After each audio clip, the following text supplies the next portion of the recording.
네, 시선 집중의 대미를 장식하는 비컨 뉴스 시간입니다. 헬마우스 임경빈 작가 모셨습니다. 어서 오세요. 안녕하세요. 자, 오늘은 어떤 이야기인가요? 아침부터 이런 말씀 드려도 좀 그렇긴 한데 방귀에 대해서 어떻게 생각하시느냐 이런 질문으로 뿡뿡이가 생각이 나는데. 방귀대장 뿡뿡이라고. 방귀대장 뿡뿡이. 예, 5살, 6살 아이들이면 이제 그걸 생각을 할 텐데. 아이들이 되게 좋아하죠. 그렇죠. 예, 이 얘기만 들어도 애들은 깔깔대는데. 방귀라고 하는 것은 건강한 생리 현상 아닌가요? 그러니까요. 그런데 이제 이거를 네. 일본 총리의 고문 역할을 하는 내각 관방 참여라는 직책에 있는 사람이 일본의 코로나 확산 상태를 두고 방귀에 비유를 한다면 조금 상황이 좀 달라집니다. 이건 뭔 소리예요? 자, 일본의 그 다카하시 요이치라는 교수가 있는데 지난 21일에 자신의 트위터에 그 문제의 방귀 트윗을 올렸습니다. 방귀 트윗입니다. 예. 자, 일본 정부가 이제 코로나19에 대응하기 위해서 지금 긴급 사태를 선포하고 있는데 이게 이제 다른 나라들, 그러니까 유럽이나 미국의 관점에서 보면 그렇게 심각한 게 아니다, 엄격한 게 아니다. 계엄령처럼 심각한 게 아니고 방귀처럼 하찮은 것이다. 라는 표현을 2번이나 했습니다. 하찮다라고 하는 비유로 방귀를 들었습니까? 네, 별거 아니라는 얘기를 하다 보니까 그렇게 된 건데 예. 도쿄올림픽을 취소 안 하려고 이 취소할 필요가 없다는 뭐 일본 정부 입장을 대변하다 보니까 좀 무리수를 펼치게 된 건데 문제는 이 사람이 그 이런 트윗으로 논란이 된 게 처음이 아니라는 게 더 문제입니다. 뭐 전력이 또 있어요? 전력이 있습니다. 얼마 안 됐습니다. 또 불과 2주 전입니다. 예. 지난 9일에 역시 트위터인데 이 다른 나라들하고 일본의 신규 확진자 숫자를 이제 비교하는 표를 올리면서 이렇게 얘기했습니다. 일본은 이 정도의 잔물결이다. 이것으로 올림픽을 취소하면 크크. 그러니까 이제 한자로 소소라고 적었는데 우리 말로 치면 크크입니다. 웃긴다 이런 뜻이죠. 네. 그렇죠? 이걸 보고 이제 일본 네티즌들이 굉장히 분노를 해가지고 우리 엄마도 이 정도 잔물결 때문에 돌아가셨다.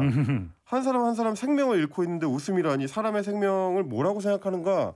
이런 식의 이제 비판 글이 올라오면서 다카시 관방 참여의 경지를 요구하는 해시태그가 돌기도 했습니다. 예, 그 당시 일본 관방청 같은 경우는 이제 정부의 공식 입장이 아니고 개인 발언이다 이런 식으로 넘어갔었는데 이번에는 끝내 이제 넘어가지 못하고 이분이 사임계를 제출하게 됐습니다. 아니 근데 지금 코로나 상황이라는 게 방귀 수준도 아니고 잔물결 수준도 아니잖아요, 사실. 그렇습니다. 당장 오늘 아침에 나온 기사만 보더라도 지금 미국 국무부가 일본 여행에 대해서 맞아요. 최고 단계 4단계인 여행 금지를 권고를 했거든요. 맞아요.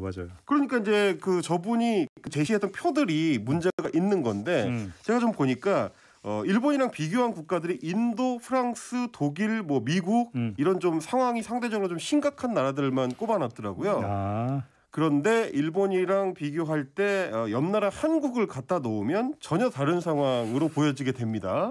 제가 지금 표를 준비를 해봤는데 보시는 것처럼 우리가 오히려 이제 아래쪽에 이제 진한 색깔인데 그래프로 보면 한국이 좀 잔물결 상황이고요. 그렇네요. 일본은 아무리 봐도 저거는 거대한 파도, 쓰나미 수준처럼 보이는 그렇네. 전혀 잔물결이 아닌 상황입니다. 지금 이제 23일 기준으로 보면은 우리가 신규 확진이 585명이었는데 그때도 우리는 굉장히 걱정을 했지 않습니까? 예. 근데 이제 일본은 그 같은 시점에 4천여 명의 신규 확진자가 나왔고요. 아니 뭐 이거저거 그래서 지금 일본 안에서도 올림픽 취소 얘기 나오는 거잖아요. 그렇습니다. 그래서 이제 비상사태도 해제를 못 하고 있는 그런 상황인데 여론도 지금 일본 내 여론이 굉장히 심상치 않게 돌아가고 있습니다.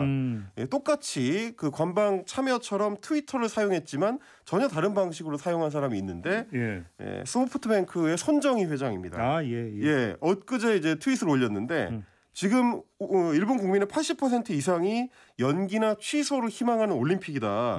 누가 어떤 권리로 이거를 강행할 것인가라고 적었는데. 근데 사실 참 근데 이게 돈 문제랑 얽힌 게 너무 많아서 취소가 또 말처럼 그렇게 쉬운 건 아니잖아요. 그게 문제입니다. 지금 제가 좀 찾아봤더니 이 IOC가 이제 결정한 그 도쿄 올림픽을 취소를 할 수 있는 권한이 또 IOC한테만 있다라는 문제가 있더라고요. 그렇죠. 자, 도쿄도하고 IOC가 맺은 그 개최도시 계약을 보니까 참가자의 안전을 심각하게 위협하는 합리적 근거가 있을 때는 취소할 수 있지만 취소 결정 권한이 IOC에 있다.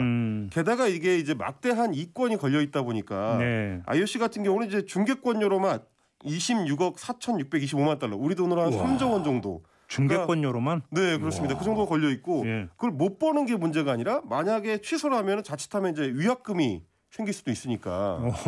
그리고 사실 지금 이제 일본 정부하고 IOC가 그 눈치 싸움을 하는 게 먼저 취소하자고 하면 그쪽에서 덤터기를 쓸 수 있으니까. 그렇죠.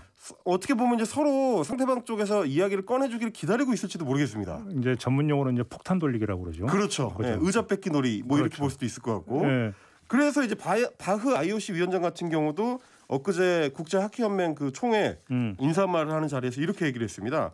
드디어 도쿄올림픽이 눈앞에 다가왔다. 마지막 카운트다운이 시작됐다라고 이야기를 하면서 네. 올림픽 개최를 가능하게 하기 위해서는 이제 우리의 약간의 희생을 해야 된다. 우리는 약간의 희생을 해야 된다. 희생 얘기가 나왔어요. 네. 그러다 보니까 일본 국민들 입장에서는 아니 우리가 왜 희생을 해야 되느냐라는 그 마음이 들 수밖에 없는 알겠습니다. 이래저래 좀 안타까운 상황인 것 같습니다. 아무튼 정리하면 다카하시 요이치 이 사람이 한 말을 한마디로 정리하면 네. 보리밥 먹고 방귀 뀌는 소리 하고 있다. 이렇게 정리하면 그렇습니다. 이제 네. 태조왕건의 궁예투로 하자면 누가 방귀 소리를 내었어 이렇게 되는 거겠습니다.